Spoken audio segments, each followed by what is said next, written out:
Jungle Cruise stars Emily Blunt and Dwayne Johnson in this fantasy adventure, where a researcher/scientist and a brother are in search of an ancient tree that holds the power of healing, which can change the future of medicine forever. And to do that, they enlist the help of a capable skipper.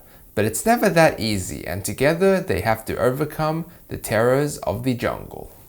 Now, I was actually going to watch and review this movie a couple days ago, like when it first got released in theaters, but I was kind of busy reviewing some of the other movies in my backlog due to lockdown and with theaters being closed in my city and all.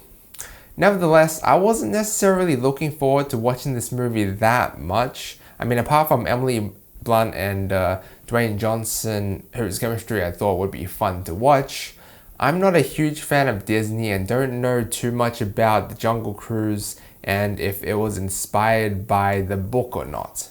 Quick note, I hope I didn't call the movie The Jungle Book at any time throughout this video, because I have been messing around with the names a little bit for a while now. But anyway, I just let this movie take me on its ride, and not gonna lie, this was actually a pretty entertaining and funny watch. And I say funny because there are a lot of jokes in this, or should I say dad jokes, which could come off as kind of cringy, but I think it just lightened the mood and honestly wasn't that bad. And again, I feel like one of the main reasons this film does well was because of Emily Blunt and Dwayne Johnson's chemistry as well as Jack Whitehall. They were a pretty entertaining trio and made the film a lot more fun and joyous because they have their moments. There's a lot of action, sure, but there's also many calm moments. But for the most part, this film was very fast-paced. Almost a little bit too much, to a point where it was kind of hard to keep up with at one point.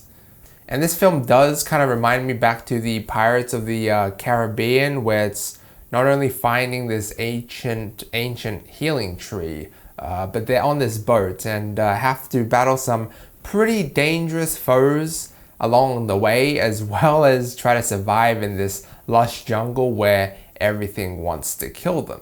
But the main issue I have with this film is with the story and kind of the pacing as well, but that kind of ties in with the story too. Now, there's one part in this movie where there's this huge storytelling part, which is, it was a lot to take in and essentially just reveals everything, which made the movie a lot less interesting because, you know, you learn everything at that stage. But it kind of failed to address one of the key characters in more detail. Things do make sense in a way, yes, but I still had one particular question. Now, I'm going to try not to spoil anything, but one of the characters gets injured, right? And it was never really clear how it was never really that clear. Let me rephrase that. How they're still fine, and we can only speculate. That's the best way I can put it, honestly, but in the end it's make-believe, so it doesn't have to be perfect, I guess. But I mean, they really do cram a lot of story down your throat, which was kind of difficult for me to follow, let alone children who will be undoubtedly watching this.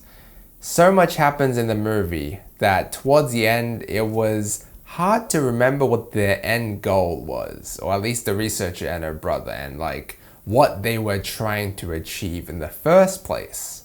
But then I remembered, and you know, it was like they were trying to get the properties of this ancient tree and help a conflict that was happening at that time, which plays in part with the main villain as well. That's the most generic way to put it without spoiling anything for those who haven't watched it, while giving a hint to the people who have watched it.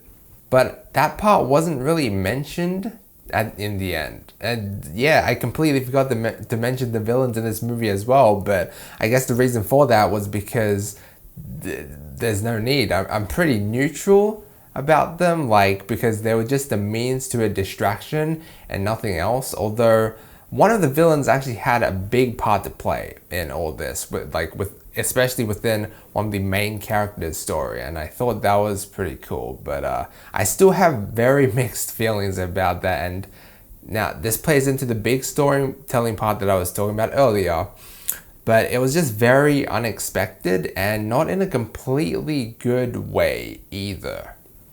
It's like what I was saying before, right? About it being like a lot to take in one time, and there were definitely different ways I would have liked the story to go, which would have probably made the film be a lot better. I'm going to give Jungle Cruise a B-. Guys, thanks so much for watching. Let me know what you think down below, like and sub if you enjoyed, and as always, feel free to check out any of my previous videos. Until next time.